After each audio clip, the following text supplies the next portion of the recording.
এই যে বন্ধুরা দেখুন বাজার থেকে শিঙি মাছ কিনে নিয়ে এসছে, একদম জ্যান্ত শিঙি মাছ। এই যে দেখুন, কোটা হয়নি। এই যে শিঙি মাছের পাতলা ঝোল করবো, তা দেখুন জ্যান্ত মাছ একদম।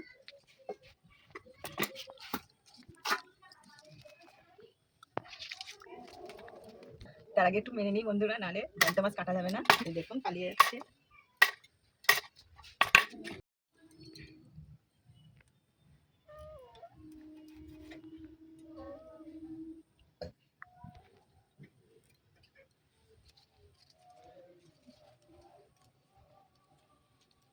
এই যে বন্ধুরা দেখুন, মাছগুলো ধুয়ে নিয়ে এসেছি, লবণ হলুদ মাখিয়ে নেব।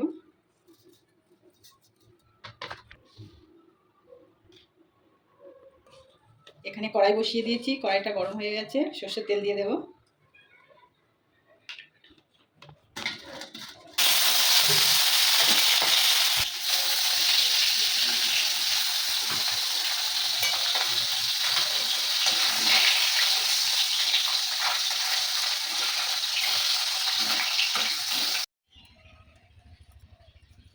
এই যে বন্ধুরা মাছটা ভাজা হয়ে গেছে, আমি আলু দিয়ে পাতলা ঝোল করব।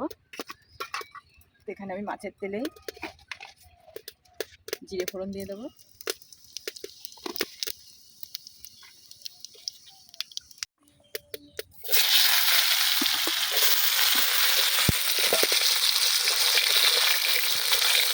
আলুটা একটু ভেজে নেব।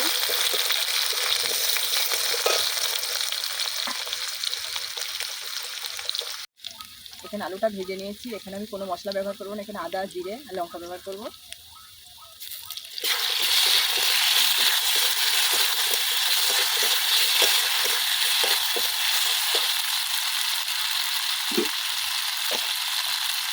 এই যে আলুটা ভালো করে মশলা দিয়ে কষিয়ে নিয়েছি, এবার জল দিয়ে দেবো।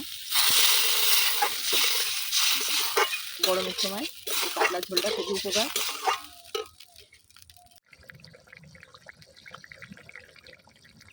এই যে বন্ধুরা দেখুন, শিঙি মাছ দিয়ে আলু দিয়ে পাতলা ঝোলটা হয়ে গেছে, এবার ঢেলে নেবো। এটা অনেকে জিওল মাছও বলে।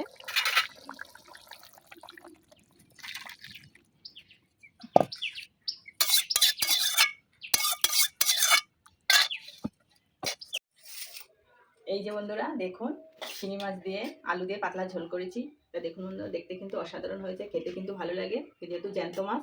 তা বন্ধুরা কে কে শিঙি মাছ দিয়ে আলু দিয়ে পাতলা ঝোল করেছে অবশ্যই কমেন্টে জানাবে, আর নতুন বন্ধুরা অবশ্যই সাবস্ক্রাইব করবে।